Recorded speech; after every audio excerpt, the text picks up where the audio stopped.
حضرت علی کو انہوں نے شہید کیا جو ان کے ساتھی تھے، خوارج۔ جنگ صفین میں حضرت معاویہ کے کہنے سے عمرو بن العاص رضی اللہ تعالیٰ عنہ نے قرآن مجید جو ہے نیزے پر اٹھا لیا کہ لڑائی بند کرو، قرآن کو حکم بنا لو، جو قرآن فیصلہ کر دے وہ ہم بھی قبول کریں، تم بھی کرو۔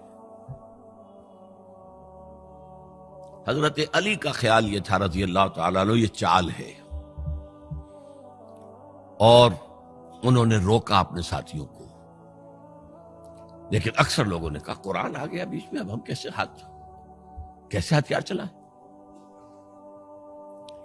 اس میں میرا ذہن جاتا ہے ایک حدیث کی طرف، بڑی اہم حدیث ہے، اور اس کے راوی حضرت علی ہیں۔ حضرت علی فرماتے ہیں کہ حضور نے فرمایا انہا ستکون فتنۃ، ان قریب ایک بہت بڑا فتنہ رونما ہوگا۔ حضرت علی فرماتے ہیں میں نے عرض کیا مل مخرج منہا یا رسول اللہ، اس سے نکلنے کا راستہ کون سا ہوگا؟ فرمایا کتاب اللہ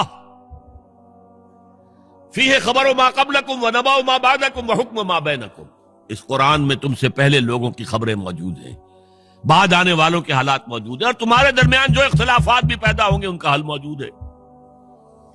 تو اب کیسے نہ مانتے ہیں مسلمان؟ قرآن کو حکم بنایا جا رہا۔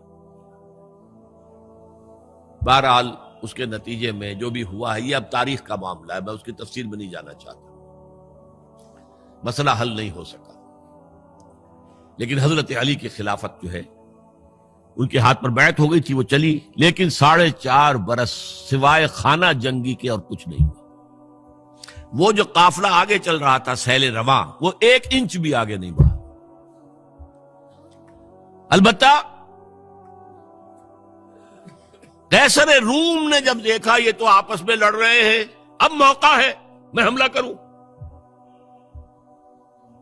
چونکہ وہاں قریب ترین تو حضرت امیر معاویہ بیٹھے ہوئے تھے نا، شام میں، شام سے ملحق تھا نا آگے قیصر۔ حضرت معاویہ نے خط لکھا، او رومی کتے، اگر تو نے دارالاسلام پر حملہ کرنے کی جرت کی تو سن لے کہ علی کی طرف سے لڑنے والوں میں سب سے پہلے معاویہ ہوگا تیرے خلاف، لہذا اس نے جرت نہیں کی۔ بہرحال حضرت علی کو شہید کرنے والے تھے ایکسٹریمسٹ جو خود ان کے اپنے ساتھیوں میں سے تھے۔ انہوں نے کہا وہ کہا حکم کیوں مانا؟ ان الحکم الا للہ، اللہ کے سوا کسی کا حکم نہیں، قرآن حکم نہیں ہے، کیوں مانا تم نے؟ اور اگر مانا تھا تو اب حکم کے بعد کیوں نہیں مانتے؟ چھوڑ دو خلافت۔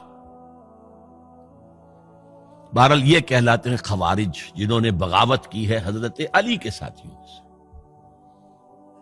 ان میں سے 3 نے بیٹھ کے طے کیا کہ یہ 3 جو در حقیقت بڑے شخص ہیں، یہ اس وقت امت جو ہے ان کی وجہ سے اس مشکل میں پڑی ہوئی، تینوں کو قتل کر دو۔ فلاں دن صبح فجر کی نماز کے وقت ایک شخص وہاں جائے گا، ایک شخص وہاں جائے گا، ایک شخص وہاں جائے گا، اور فجر کی نماز میں قتل کر دو۔ ابن ملجم آیا، حضرت علی پر وار کیا، وار کاری ثابت ہوا۔ باقی 2 حضرت معاویہ اور حضرت عمرو بن العاص، ان میں سے ایک تو اس روز فجر میں آئے نہیں کسی وجہ سے، اور دوسرے پر جو وار پڑا وہ اوچھا وار تھا، وہ کاری وار نہیں تھا۔ حضرت علی شہید ہوئے۔